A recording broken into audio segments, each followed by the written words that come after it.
Well, welcome to this lecture. This lecture is on population dynamics and how you can read them and understand what's going on in the environment relative to the population of different animals. And we're going to start out with the smaller end of the scale and work our way up. And so we're going to start with talking about ants.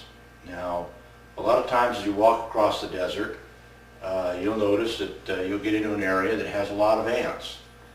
And as you look at these different ant colonies and their density, it tells you something about the plants that are growing there, the water conditions, the soil conditions, and so forth. And as you learn to recognize these things, you'll start picking up on, oh, there's a lot of ants here, or gee, what's this little ant colony doing way out here by itself?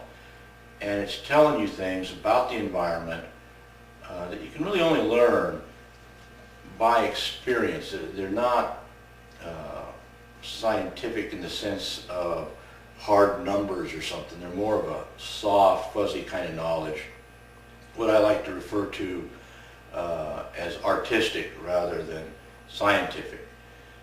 But it's still an important knowledge, and the ants are giving us this knowledge by just observing whether they're there or not.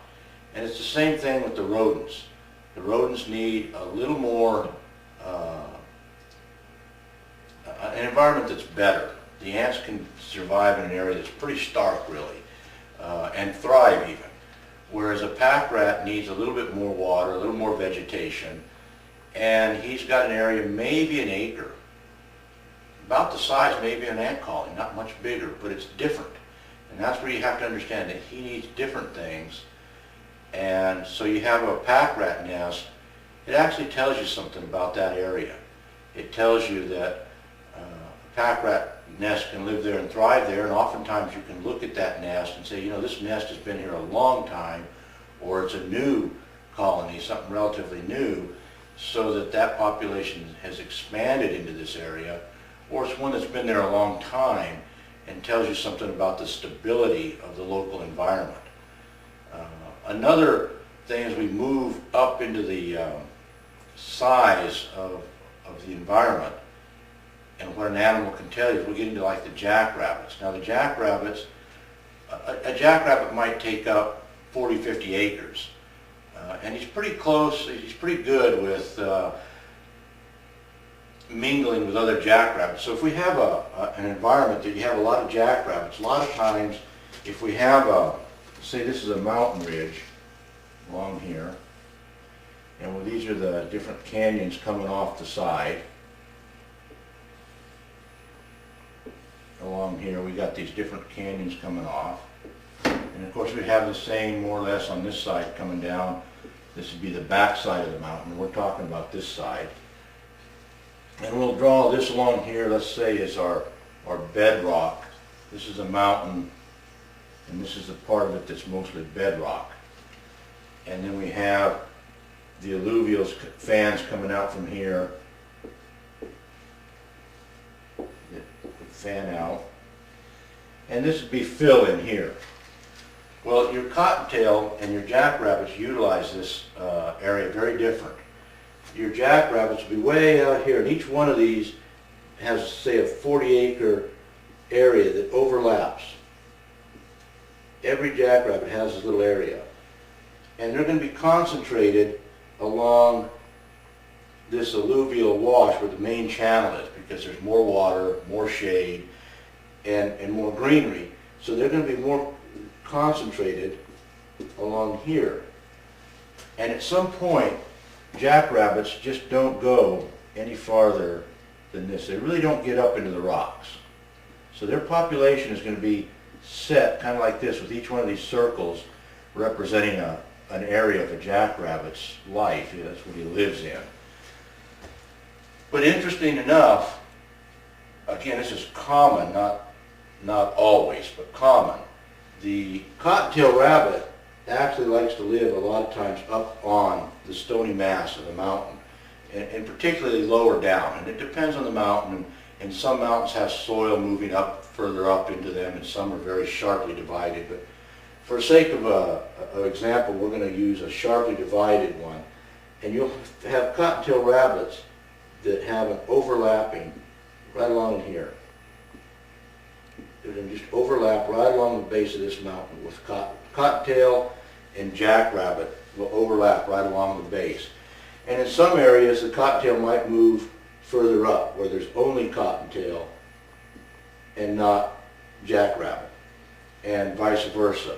Now sometimes, especially in a good, wetter chaparral type desert, you'll have cottontails mixed all the way down into the alluvial. It just depends on how the environment is set. But this is the kind of thing that you need to be aware of as you're walking through the desert, because these animals, just by their existence, are telling you things about the environment as far out as they themselves exist.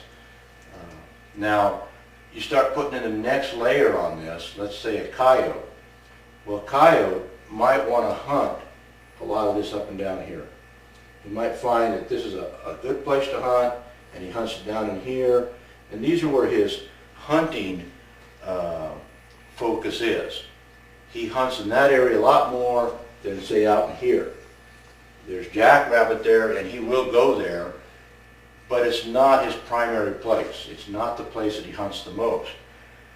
But the coyote is different than the cottontail or the jackrabbit in that he has to have water. So anytime you see signs of a coyote, or a coyote for that matter, you know that he's within range of water. So if we have a coyote and there's a spring down over here, say, and that's the spring he's using for water, a lot of his tracks and trails and whatnot is going to be like this. It's going to be radiating out from this spring.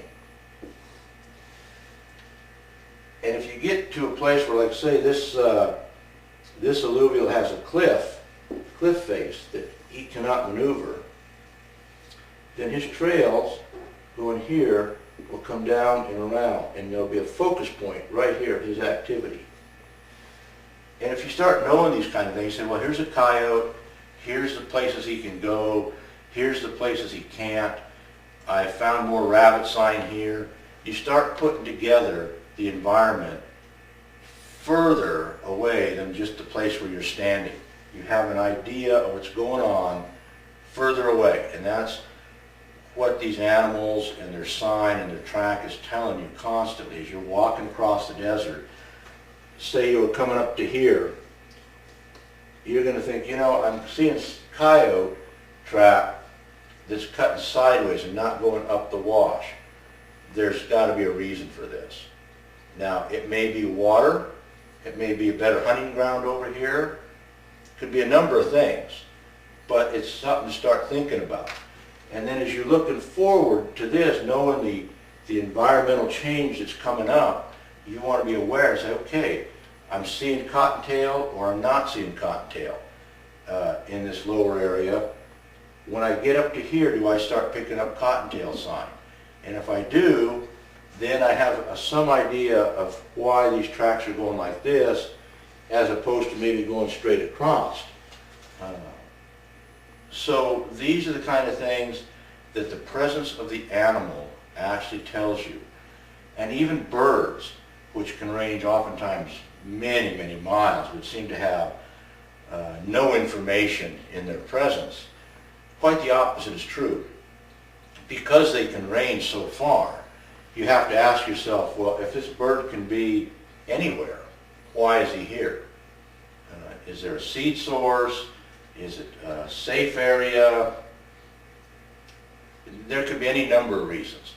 But if you give it some thought, sometimes you'll come up with some interesting ideas of why you're seeing a particular species of bird on one side of a hill and not on another. Again, because they can go anywhere and their range is huge. Some birds, hundreds of miles is their range. In the same way with something like a bobcat. Like a bobcat usually stays in a fairly close area, a couple of miles. But they can do a 25-mile trek if they decide to. So sometimes some animals have a confusing pattern, And in fact, they all have some confusion to you. They never really give up their secrets easily. But this is something that you want to be aware of and understand that the population and the individual animal is telling you things about the environment at a great distance, or at least a distance that they exist in. And that's going to give you information that only walking the desert can really give you. You really have to walk it, and it changes from year to year. This pattern can change from year to year, or even from decade to decade, and of course century to century, as the different plants and animals and weather patterns and so forth fluctuate. And even sometimes you can see the changes over thousands of years, where there's maybe petroglyphs at a place that you can see at one time maybe had a spring, but no longer is. So all this kind of stuff is something that you want to look at every animal that you see, and kind of gauge its population dynamics and gauge its individual dynamics. And from that you will find a lot of information that I think you'll find enjoyable. And with that, I thank you.